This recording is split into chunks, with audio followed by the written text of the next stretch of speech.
Ebben a rövid videósorozatban a Durma Sky 22-es vezérlőjével és annak funkcióival ismerkedünk meg. Bevezetésként azonban az ezzel szerelt élhajlítók alapvető kezeléséről lesz szó. A gép bekapcsolásának a folyamata a következő. A főkapcsoló elfordítása után meggyőződünk arról, hogy a tengelyek mozgását semmi nem akadályozza, a hátsó ajtó csukott állapotban van, vagy fénysorompók esetén azok egymással szemben állnak. Ha ez rendben, a hátsó kéken villogó reset gombbal aktiváljuk a hátsó biztonsági kört, majd előre megyünk a vezérlőhöz. A jobb felső sarokból lenyitható menüben kiválasztjuk a run üzemmódot, majd jobbról balra haladva a kéken villogó reset gombbal előbb aktiváljuk az előső biztonsági kört, majd hosszú gombnyomással elindítjuk a szivattyút. Ezután a fizikai gombsorról megnyomjuk a ciklustartot, és a tengelyek felveszik a referencia pozícióikat.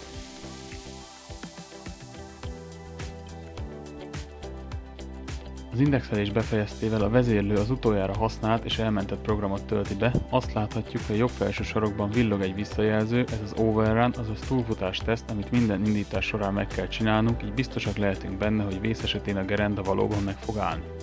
A teszt elvégzéséhez programban kell lennünk, győződjünk meg róla, hogy a gépen lévő szerszámok megegyeznek a programban definiáltakkal, ha ebben nem vagyunk biztosak, inkább hajtsuk fel az ütközőket, hogy még véletlenül se legyen ütközés. A fizikai gombok közül kiválasztjuk az automata üzemmódot és ciklustartot nyomunk. Ekkor az ütközők pozícióra állnak, a mozgás végeztével pedig a képernyőn pozíció OK üzenet jelenik meg. Lépjünk a pedálra, és tartsuk finoman lenyomva. Gerenda leesik, hirtelen megáll, majd visszahúz. Innentől a gép munkára kész. Az imént említett előső biztonsági kör aktiválásának és az overrun tesztnek is vannak feltételei. Az oldalajtóknak csukott, a V-stopoknak aktív állapotban kell lenniük, és a benyúlásvédelmet is be kell állítanunk. Az utóbbi beállításához a lenyíló menüből ki kell választanunk a két egymással szembefolytott sárga doboz ikonját, akkor az adó szemmel is látható vörös fényt bocsájt ki. A konzolfékét oldjuk, majd beállítjuk az adó magasságát. Ezt úgy kell megtenni, hogy a hátsó vörös kör végig közvetlenül a szerszámhegy alatt legyen. A vevő oldalon általában 3 vagy 5 furat található, ennek magasságát úgy állítsuk, hogy ezek a furatok a vörös fények középpontjaiban legyenek.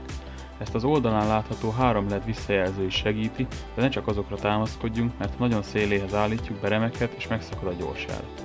Ezután kikapcsolhatjuk a segédfényeket. Ha jól állítottuk be a benyúlásvédelmet, lesz gyors és lassú járatunk, ami között a gép automatikusan vált.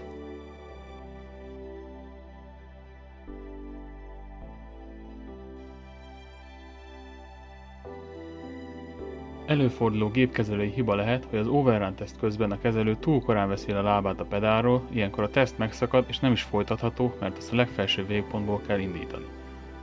Mivel a teszt elvégzése nélkül run üzemmódban a gerenda nem mozgatható, adjust üzemmódba kell kapcsolnunk és az üzemmódváltás miatt resetelnünk. A fizikai gombok közül kiválasztjuk a kézüzemmódot, majd a pedálon található Beam Up gomb hosszú megnyomásával felhúzzuk a gerendát. Ha ez megvan, visszaváltunk run üzemmódba, resetelünk és az overrun tesztünk újra aktívá válik.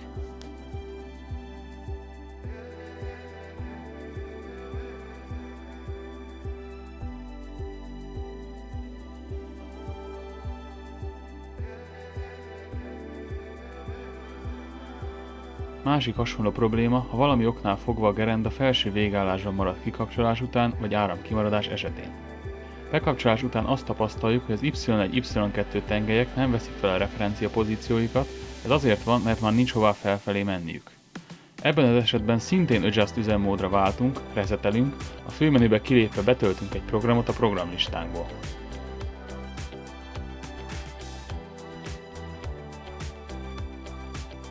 Újra kézi üzemmódba kapcsolunk, a pedál megnyomásával kísérletebb engedjük a gerendát.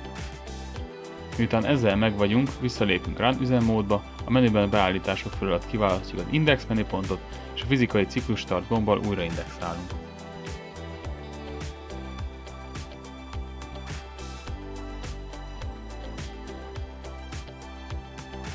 További kérdés esetén forduljon hozzánk bizalommal a képen látható elérhetőségek egyikén.